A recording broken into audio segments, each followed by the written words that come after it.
Salut les investisseurs, j'espère que vous allez bien et bienvenue dans ce nouvel épisode dans lequel on va parler de LVMH. On en parle pour plusieurs raisons.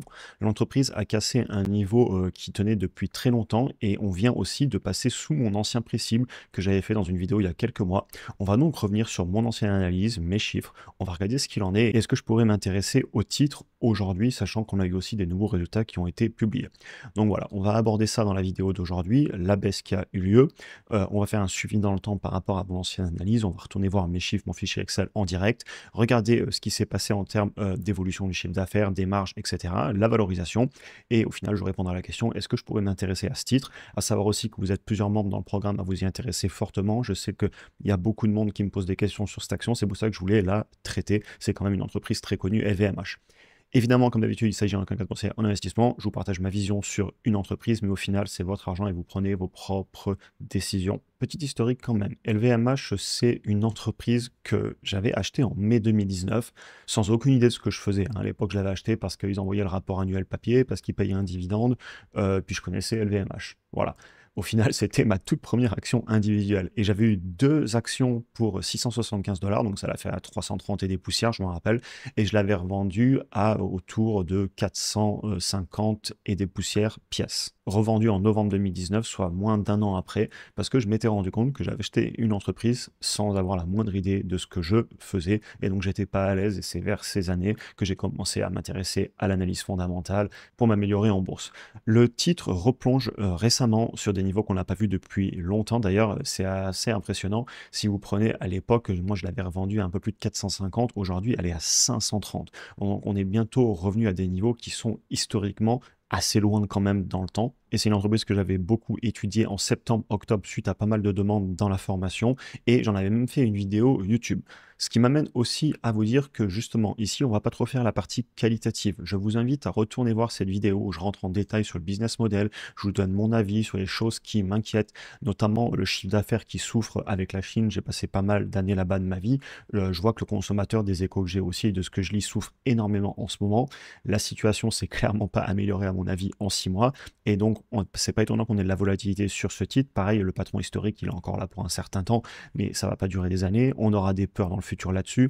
Il y a les taxes douanières qui arrivent, ça a créé de la volatilité aussi. Enfin bref, je vais pas revenir sur le qualitatif ici, mais je tiens à le dire quand même, c'est une entreprise qui est le leader mondial du luxe, avec un portefeuille qui ont énormément de marques. Dans les entreprises du luxe que je regarde, c'est certainement une des plus qualitatives que je vois à mon avis. Vous en avez évidemment d'autres qui sont très qualitatives en France, mais là on va se concentrer sur LVMH. Et ce qu'on va faire en fin de vidéo, une fois qu'on a regardé les nouveaux chiffres sur l'entreprise, je vous mettrai un jour ma conclusion de l'ancienne vidéo et je vous dirai ce que je fais en ce moment, sachant qu'à l'époque, la valorisation ne m'avait pas choqué. Et à l'époque, vous voyez, on était sur les 620 $, je pense, ouais c'est ça, quand j'avais fait la vidéo en octobre. Et à cette époque-là, je disais, je voudrais la payer sous les 546, 550. On va voir si ce chiffre est toujours à jour, s'il a baissé ou augmenté. Alors, on va regarder directement les chiffres de l'entreprise. On va faire vraiment du quantitatif aujourd'hui, le qualitatif ayant déjà été traité, comme je vous le disais dans la vidéo d'octobre. Première chose, le chiffre d'affaires. J'étais inquiet à l'époque parce qu'il était en train de stagner, voire même de ralentir. On a eu la publication pour le premier semestre et on avait baissé le chiffre au niveau du chiffre d'affaires. Et là, on s'est repris un petit peu puisqu'un nouveau semestre a été publié. Par contre, on n'est pas encore revenu au niveau du deuxième semestre 2023. Vous voyez qu'on avait fait 44 milliards le deuxième semestre 2023 et là, on vient de faire 43 milliards. Et si vous voyez ici le chiffre d'affaires, on constate qu'en effet, on a fait un point haut il y a un an et depuis, le chiffre d'affaires est en dessous de ce niveau. Donc le chiffre d'affaires n'est toujours pas revenu à des plus hauts historiques. Et je vous en parle beaucoup parce que évidemment, la croissance dans une entreprise, c'est extrêmement important, puisqu'au final, si on veut augmenter ses bénéfices, générer plus de cash, il n'y a pas 50 méthodes, il faut augmenter le chiffre d'affaires et ou augmenter les marges. En parlant de marges, on va aller les regarder.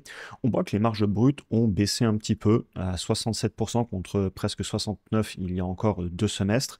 Ça m'amène à dire que l'entreprise a certainement une capacité à fixer les prix qui a très légèrement baissé, mais c'est vraiment à la marge. Si vous regardez historiquement sur 10 ans, quand même, l'entreprise, elle est toujours au-delà de 60% de marge brute. Donc voilà, ça a baissé un peu, mais c'est pas quelque chose qui va m'inquiéter. On n'est pas baissé à 50% de marge brute. Au niveau des marges nettes, la marge nette a un petit peu baissé, on va le voir ici, mais elle tient toujours bien à plus de 14%. La marge sur flux de trésorerie disponible, elle se porte très bien à plus de 15%. Donc rien à dire sur ces niveaux. L'entreprise est toujours rentable, elle ne brûle pas de cash, etc. Maintenant, on va voir ce qu'elle fait de ce cash. Mais avant d'aller voir les éléments du bilan, je voudrais regarder avec vous le dividende, parce que si vous regardez là, le dernier semestre, il a été déclaré donc le 28 janvier lors des résultats annuels, et on voit qu'a priori, ils n'ont pas augmenté le dividende, ce sera le même que l'année d'avant à 7,50 € pour le premier semestre, ce qui m'amène à dire que l'entreprise est en train d'entre guillemets accepter qu'il y a une difficulté, certainement passagère, et que quand il y a une difficulté, ça sert à rien d'essayer d'aller flatter l'actionnaire. On est là pour que l'entreprise aille bien, pour que l'entreprise survive dans le temps, et c'est encore une fois une preuve de la bonne décision de la direction. On va aller voir évidemment s'ils peuvent le payer, mais connaissant LVMH, ils en sont capables, je pense. D'ailleurs, vous voyez ici, on a le taux de distribution par rapport au flux de trésor, et oui, ils peuvent le payer. Après, ils rachètent peut-être des actions, il faut voir ce qui se passe avec la dette, etc. Enfin bref, il n'empêche que historiquement, c'est une entreprise de très grande qualité qui a été très bien gérée. Pendant longtemps, j'ai trouvé qu'elle se payait vraiment cher. C'est pour ça que pendant très longtemps, en fait, j'en faisais pas de vidéos, j'en parlais pas sur la chaîne et je l'achetais pas parce que les valorisations, quand l'entreprise était à 800, 900 $, c'était vraiment trop élevé pour moi. Par contre, quand elle a commencé à baisser, je m'y suis intéressé parce que les valorisations se sont compressées et on les regardera après. On ira aussi faire mon fichier de projection. Enfin bref, sur le long terme, rien à dire sur l'entreprise, c'est juste que récemment, elle est en difficulté, notamment à cause de l'Asie, et maintenant on a des peurs aussi sur les taxes douanières aux États-Unis parce qu'ils ont une bonne partie de leur business aux USA. Encore une fois, si vous voulez voir les répartitions du business, retournez voir la vidéo que j'avais fait, j'en avais parlé, j'étais rentré en détail dans les chiffres de l'entreprise, leur exposition sur les différentes zones géographiques, et d'ailleurs je vous avais montré qu'aux États-Unis on stagnait et surtout en Asie on baissait, et c'est là que ça faisait mal, vous voyez ici dans l'ancienne vidéo. Revenons à nos chiffres. Ici, on va aller voir un petit peu des éléments du bilan et des flux de trésor. Donc, on constate, au niveau des flux de trésor, ils ont augmenté. Et ça, c'est ce qu'on regardait tout à l'heure. Effectivement, les marges sur flux de trésor ont légèrement monté et plus fort que ce que le chiffre d'affaires a baissé, donc le flux de trésor monte, ce qui est une bonne nouvelle. Ils peuvent largement payer le dividende. Il faudrait aller voir ce qui se passe au niveau du rachat d'actions, etc. Alors là, je vous fais la vidéo en direct. Je n'avais pas prévu de regarder ça, mais vous savez quoi? On va aller le voir. Alors, j'aimerais aller voir déjà, est-ce qu'ils rachètent des actions? Oui, ils rachètent des actions, mais vous voyez, c'est pas non plus énorme par rapport au flux de trésor. En pourcentage, c'est assez faible. Et au niveau de la dette, ils ont levé de la dette pour pas loin de 3 milliards d'euros. On va retourner sur le graphique, on va aller la voir. Et effectivement, si vous regardez en 12 mois glissants, on est passé de 38 à presque 41. Mais c'est pas forcément un problème parce que, regardez, le cash est en train de monter aussi. Et on a vu qu'ils pouvaient payer le dividende, ils peuvent racheter les actions, ils n'ont pas augmenté le dividende. Et donc, en fait, je pense, et je trouve ça très intéressant, là, je réfléchis en direct, ils sont en train d'augmenter leur position en cash, en trésorerie, parce que quand on a des difficultés, c'est quelque chose pour moi qui est pas bête à faire. Et encore une fois, on le sait historiquement, c'est une entreprise qui a été très bien gérée, donc rien à dire. Il faudrait quand même 4 ans avec le flux de trésor actuel pour venir rembourser cette dette si on arrêtait de payer un dividende, de racheter les actions, etc. Donc ce se prendrait un petit peu de temps, mais ils en seraient capables.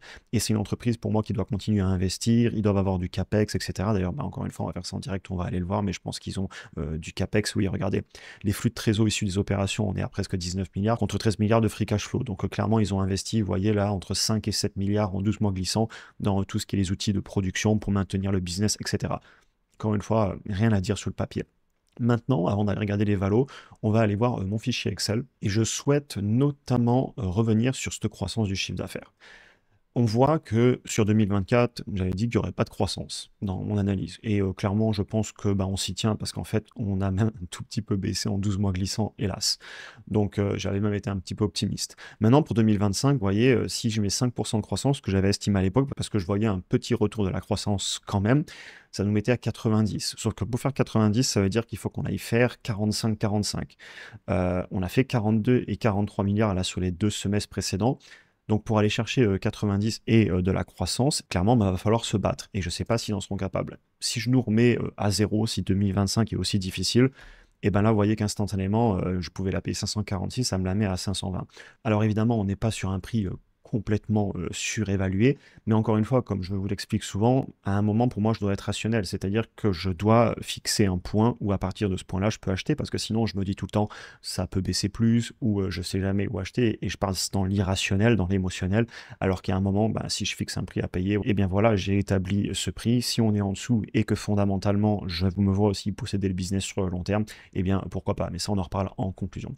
Et du coup, quand je vois quand même que l'entreprise a clairement corrigé et quand je vois mes projections, eh bien, je me dis que la valorisation a dû fortement baisser. Sachant que vous voyez, je me suis mis sur un PER dans mes projections à payer dans 5 ans par le marché à 22,5. Et on va aller voir avec vous en direct, je serais très curieux de voir les valos actuelles, elles ont dû encore baisser, clairement. Et oui, vous voyez là, le prix par rapport au chiffre d'affaires, on est repassé sous les 4, ce qui fait que si je nous mets sur 10 ans, on n'est clairement pas sur les points bas de 2015-2016. Par contre, on est quand même moins cher qu'il y a encore 2 ans. Si on va voir le PER, on est à combien? Ah, le marché nous met encore, vous voyez, à 25. Donc c'est marrant parce que moi, dans mes projections, même dans 5 ans, je ne serais pas spécialement rassuré à me dire que le marché va me la payer 25. Enfin, je me mettrais entre 20 et 25, mais guère plus parce qu'on est sur un business qui, sur le long terme, a une croissance annuelle composée. On va aller la voir ensemble, aller autour de 10%. Si je nous mets en 2014, ouais, c'est ça, autour de 10% par an. Les marges sont belles, on a des marges nettes, on le disait tout à l'heure, on va retourner voir autour de 14-15%, je crois, sur le long terme. On va essayer d'aller voir la médiane ensemble, comme ça vous l'aurez. Pardon, les marges nettes. Quand je vous le fais en direct, des fois, je clique au mauvais endroit. Ouais, non, on a une belle médiane quand même, hein, à plus de 13%, donc rien à dire. Mais donc voilà, croissance raisonnable, belle marge, plus de presque 14%.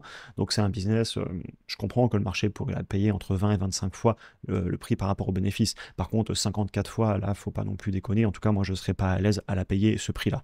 Et après, encore une fois, sur le court terme, l'offre et la demande, le marché fait bien ce qu'il veut. Et sur le long terme, le marché aura raison, le marché la valorisera au prix qu'il estimera en fonction de l'offre et de la demande. Donc voilà, au final, je voulais revenir sur mes valorisations, comme je vous le disais. Et le prix par rapport au flux de trésor, on est actuellement sur un 23. On est en train de revenir sur des niveaux historiquement plutôt bas. On n'est pas encore sur les plus bas. Mais donc voilà, on retrouve un petit peu, et ce que je vais aussi vous dire en conclusion, qui est que ben, l'entreprise, elle, est clairement pas sur un prix que je dirais trop surévalué, voire même pas surévalué du tout. Je pense qu'elle est en ligne avec ce qui serait raisonnable pour moi de la payer. Encore une fois, c'est mes chiffres, hein, je ne vous donne pas de conseils, chacun fait ce qu'il veut. Et je comprends que des personnes passent à l'achat dessus à 530 $. À l'époque, quand on était sur les 600-700, clairement, j'étais pas du tout convaincu que la hausse continuerait. Vous retournez voir les vidéos, c'est enregistré. Et je disais que j'étais prêt à être patient, à ce qu'elle vienne baisser, même si on n'y croyait pas, parce que les 550 $ avec ce niveau de résistance, certains pouvaient se dire c'est pas possible. Comme quoi, ne pas avoir de certitude en bourse, rien n'est impossible. On vient de le casser ce niveau et aujourd'hui, on est à 530. Pour revenir à ma conclusion, pour pas que la vidéo soit trop longue. Très beau business. Personnellement, ce n'est pas vraiment un problème de prix pour moi, même si je ne la trouve pas surévaluée, comme je viens de vous le dire. Je bloque sur la partie qualitative dans mon analyse de l'entreprise. Le secteur que je ne comprends pas très bien, l'environnement économique qui m'inquiète avec un ralentissement clairement de la capacité à consommer du consommateur en Asie. Aux États-Unis, ça va un peu mieux. Il y a évidemment de la concurrence, les risques, et alors c'est pas des gros risques, mais le changement du patron, ça va peut-être créer de la volatilité dans le futur, peut avoir des impacts politiques, vu que c'est une entreprise célèbre, elle peut aussi être attaquée sur ce bord-là.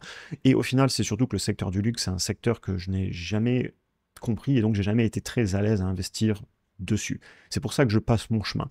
Mais je comprends, et je sais que vous êtes plusieurs dans le programme à rentrer dessus, je comprends, parce que sur le papier, là, on commence à arriver sur des niveaux qui ne me choquent pas. À 600 et 700, 800, 900, il était hors de question que j'y touche, et vous avez des vidéos où je le dis, même à 550, je ne touchais pas, enfin, à l'époque, j'avais fait la vidéo à 620, je crois, mais encore une fois, je voulais être prudent, et les valorisations me disaient, ben, sois prudent. Donc voilà. Je comprends que vous soyez nombreux à vouloir vous positionner sur ce titre si votre analyse qualitative le valide aussi. Moi, elle ne le valide pas, mais c'est fondamental, ce n'est pas vraiment un problème de chiffres. Alors par contre, attention, je mets tout ça à chaque fois avec un gros si. Si la croissance du chiffre d'affaires revient, si on maintient un 10-12% de croissance sur le long terme, et si on tient les marges. Parce que si la croissance ne revient pas sur les niveaux qu'on a eu pendant 10 ans en composé, et si les marges ne tiennent pas, là c'est une toute autre histoire. Mais ça, il n'y a que vos convictions qui vous diront si vous pensez que ce sera le cas dans le futur ou pas. Donc voilà, clairement, ça pourrait encore baisser, ça ne m'a pas choqué, les valorisations sont juste à un niveau que je commence à trouver intéressant et je la trouve pas du tout sous-évaluée. Je pense qu'elle est juste à un prix qui, d'après mes chiffres, est cohérent, ni trop surévalué, ni sous-évalué, donc pas encore l'affaire du siècle pour moi. Mais encore une fois, vous savez jamais où ça va aller sur le court terme, elle peut très bien repartir ou baisser. Impossible de savoir, je n'ai pas de boule de cristal, et je pense que personne n'a de boule de cristal pour savoir où ira l'offre et la demande. Et je sais que certains commencent leur DCA, et je peux le comprendre. Perso, si je me positionnais, je tiens à le dire, ce qui n'est pas le cas, mais si je venais à me positionner, j'aurais une analyse écrite et précise. enregistré sous le format d'un document, d'un fichier Excel. Moi, j'en fais des vidéos, donc c'est pas mal pour suivre ce qui se passe dans le temps. Mais bon, faire des vidéos, ça prend plus de travail quand même. Donc, un bon vieux fichier Excel ou un fichier Word suffira largement. D'ailleurs, vous êtes beaucoup à travailler comme ça dans le programme, à tout écrire sur des bons vieux Google Docs. Et si je vous dis ça, c'est parce que si ça baisse et si on a beaucoup de négativité et de peur encore sur le titre, c'est seulement quand on aura fait une analyse complète et écrite pour se souvenir de pourquoi on l'a acheté à l'époque qu'on va tenir les émotions, revenir au cœur de sa thèse d'investissement et ne pas paniquer, faire des bêtises. C'est seulement pour moi en analysant et en écrivant de façon rationnelle pourquoi on la veut, à quel prix, qu'on peut tenir des positions sur le long terme. J'espère que la vidéo vous aura intéressé. En conclusion, très belle entreprise qui corrige suite à des difficultés, ralentissement du chiffre d'affaires, mais elle est profitable, les marges sont là, on a une très belle gestion historique de la direction, pardon. Je comprends la correction en bourse, je comprends qu'on s'y intéresse, je suis pas du tout étonné qu'elle ait baissé, j'en avais déjà parlé il y a 6 mois, vous avez les vidéos sur la chaîne où je le dis. Et pour moi, les chiffres, en soi, ils ne me choquent pas, c'est plus un problème qualitatif. Je bloque en fait dans mes convictions dans l'entreprise parce que je la comprends pas tout simplement. On continue avec plaisir la conversation, évidemment constructive, dans les commentaires ou encore en DM sur Instagram. Un grand merci pour votre soutien depuis les débuts. Et pour ceux qui souhaitent aller plus loin tout en soutenant mon travail, vous avez disponible en description, premier lien, le programme qui est composé de la formation vidéo qui est vraiment la colonne vertébrale, avec aussi des vidéos que je fais chaque semaine, les analyses de marché, mes analyses, mes sessions de travail, mon portefeuille, les actions que j'achète, etc. Mon portefeuille bourse et crypto, mes achats et mes ventes au format Excel, etc. Et là, vous avez les dernières vidéos qu'on a fait par exemple sur mars et tout début avril. Je vous souhaite une excellente journée et à très vite pour un prochain épisode. C'était vraiment un plaisir de faire cette vidéo parce que c'est une belle entreprise française et je comprends que ça aide beaucoup à vous y intéresser. Je vous souhaite une excellente journée, à très vite.